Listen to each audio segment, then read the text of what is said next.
So we're going to talk about what you need to watch over to make sure you improve your life or to even up-level your life. That's the other part about self-improvement and self-mastery. It's not always about being at the bottom and trying to get yourself out of the hole or out of the rut or being unstuck.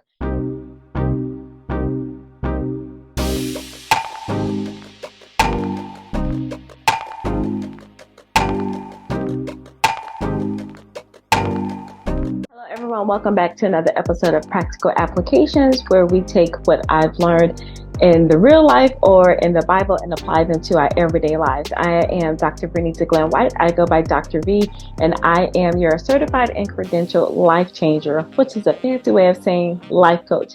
So welcome back. If you're new to me, thank you for being here. And I help high achievers, aspiring entrepreneurs, those who are already in entrepreneurship, high-level career professionals. I help them to reassess, realign, reinvent, and realize who they be at their core, because I believe everyone should be the CEO of YOU, the Chief Expansion Officer of your own universe. And the way we do that is we help you build dynamic life plans, whether that's in your personal life or your professional life, and business curriculum if that's what you choose to do so. We have a whole assortment to make sure we look at the holistic side of you so you can be your best, most brilliant self. So these are going to be like really short clips and tips and talks. I come to you from just using this as a resource, the Battlefield of the Mind Bible, but this is not just for Christians or people who are into the church. I call these practical applications for a reason.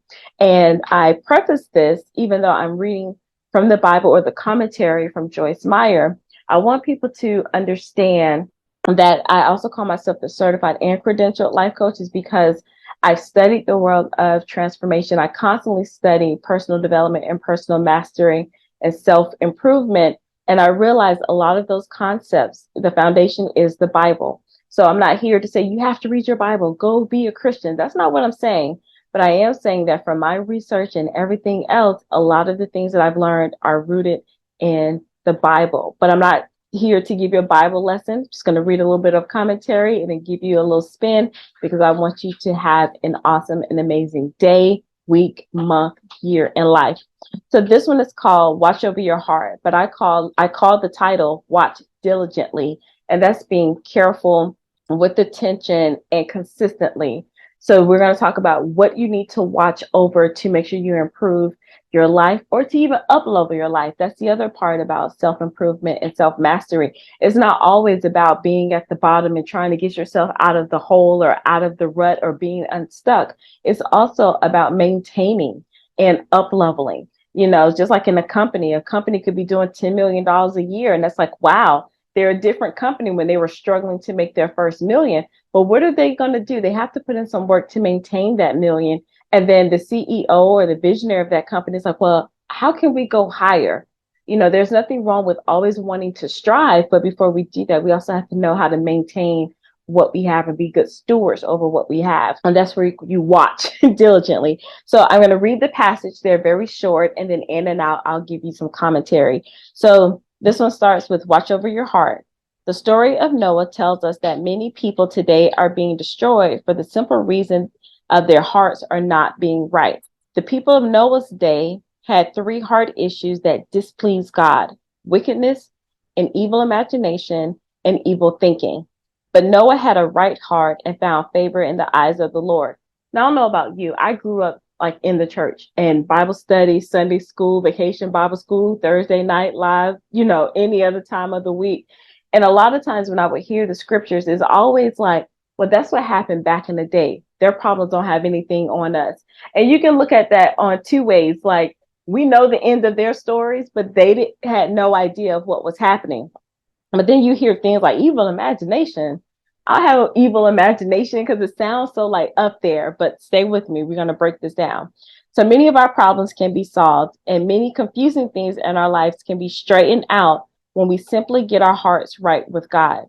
Our hearts may not be filled with the exact same evil thoughts and imaginations of the people in Noah's day. See? So even like when she makes her commentary, she knows that sometimes the Bible and scriptures can feel so far out of the way, but we're breaking this down.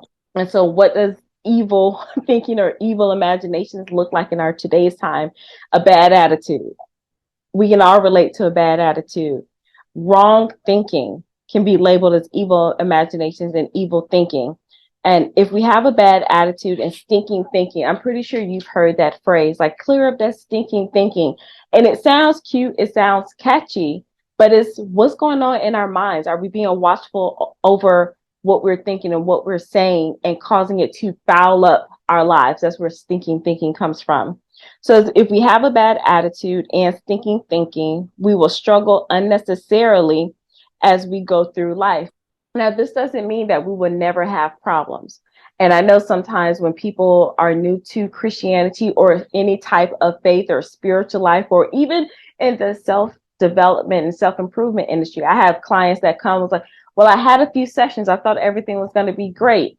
No, because first of all, we got to go clear up a lot of stuff. That's really what a lot of the foundational work of being a life coach or any coach is.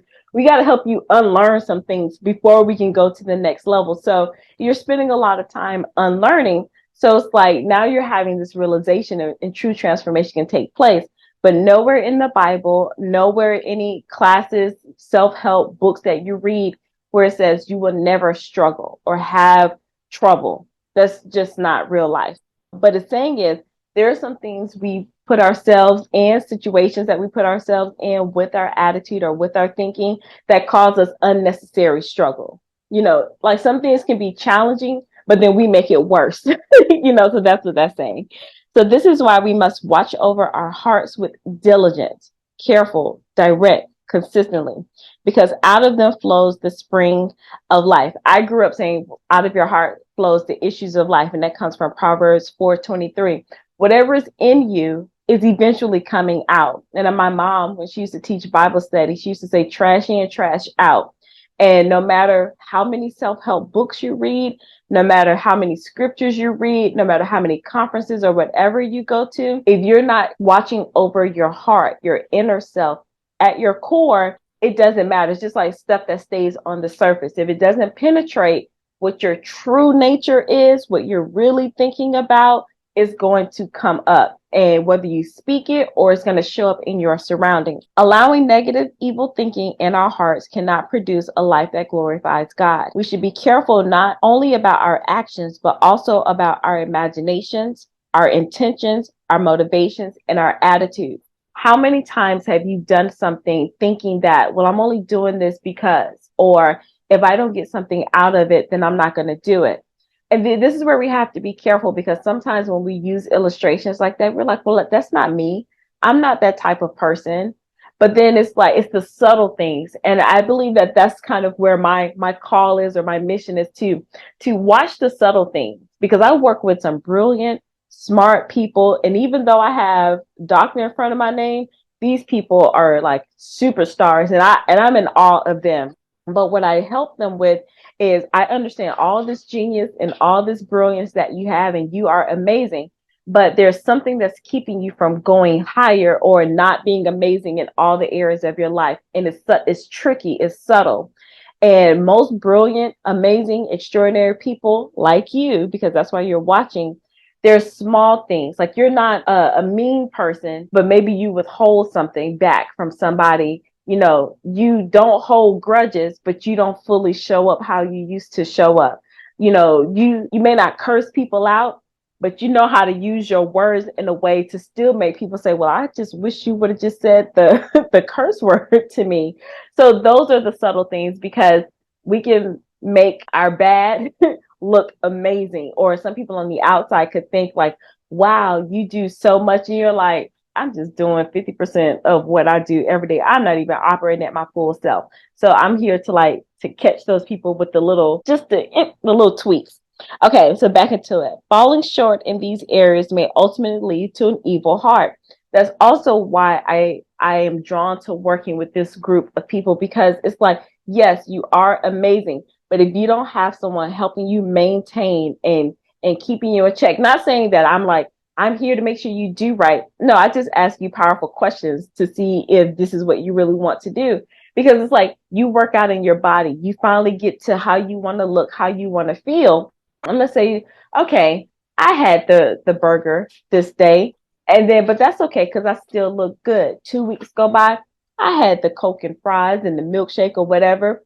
2 weeks go by, then I had the pizza this week, and it starts becoming once a week, and then you start getting a little squishy, a little soft. But people who don't have the body or the fitness or like how they want, they still think you look good.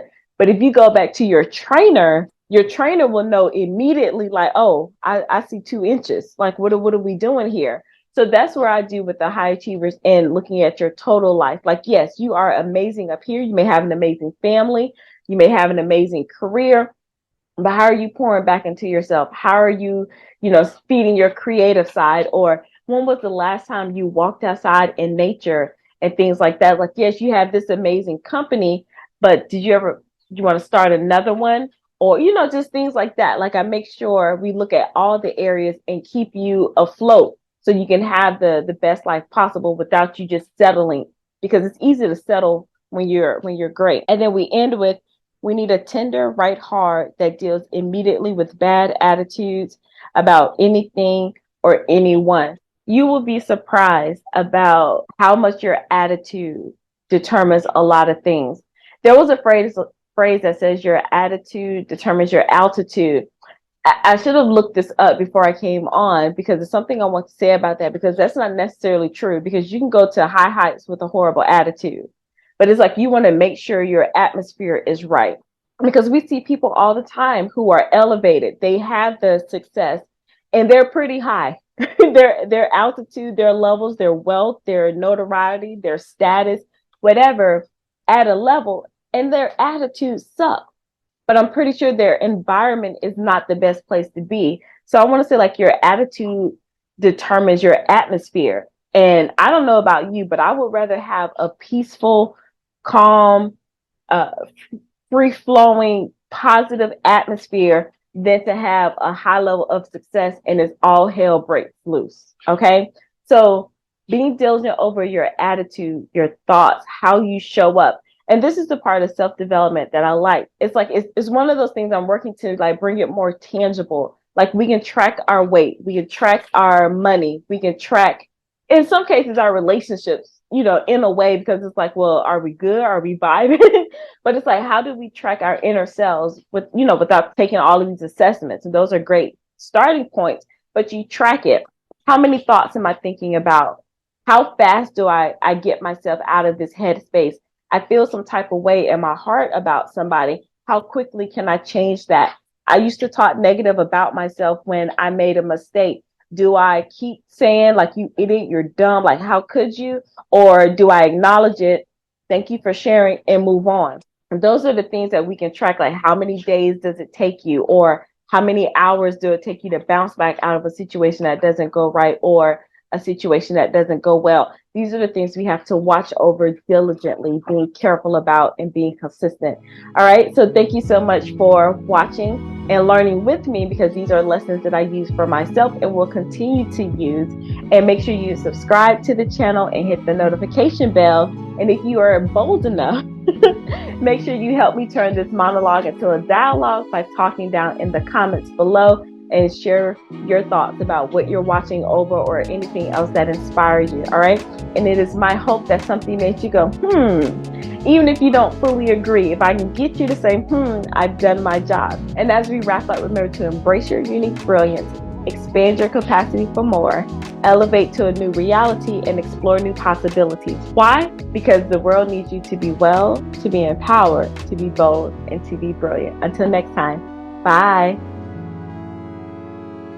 Are you ready to unlock your full potential and step into a life of personal empowerment? Now, I know the phrase personal empowerment may cause a little bit of an eye roll, but stay with me and let's break that down. So imagine a life where you feel more confident, capable, and in control of your destiny. Well, as a life coach and life changer, I believe that personal empowerment is the key to living a fulfilling and purposeful life. That's why I've developed an empowering assessment designed to help you gain clarity, unleash your inner strengths, and embark on a transformative journey of self-discovery. So why would you want to do that? Well, here's what understanding and leveraging your personal empowerment will help you do. 1. discover your strengths. By uncovering your unique strengths and talents, you will be able to propel yourself forward to more success. Number 2, unleash your confidence. Gain unshakable confidence to overcome challenges and achieve your goals. Number 3, ignite your purpose. Find clarity and meaning as you align your actions with your core values and purpose. Number 4, master your mindset. You'll be able to cultivate a positive mindset that empowers you to thrive and embrace opportunities. Number 5, design your destiny. Learn effective goal-setting techniques to create a roadmap for your personal and professional growth. And my favorite, number 5, turbocharge your habits. Transform your daily habits for optimal growth and success. So are you ready to embark on this empowerment journey of self-assessment? By taking part of this assessment, you will gain valuable insight into your personal empowerment, uncover areas of growth, and lay the foundation for creating a positive and lasting change in your life. Your journey towards turning possibility into reality starts with a simple step by taking this assessment. To access this powerful assessment and unlock your personal empowerment, visit the link below and get it today. Take the first step towards transforming your life and becoming the best version of yourself. Don't wait any longer to embrace your personal power and create a life of purpose, fulfillment, and success. Together, let's unlock the opportunity of extraordinary that lies within you. And remember this, personal empowerment is not a destination, but it is a lifelong journey. By taking this assessment, you are investing in your own growth and setting yourself up for a future filled with limitless possibilities. I'm excited to be your partner on this empowering journey. Let's begin this quest of possibilities together. I'll see you on the other side. Bye.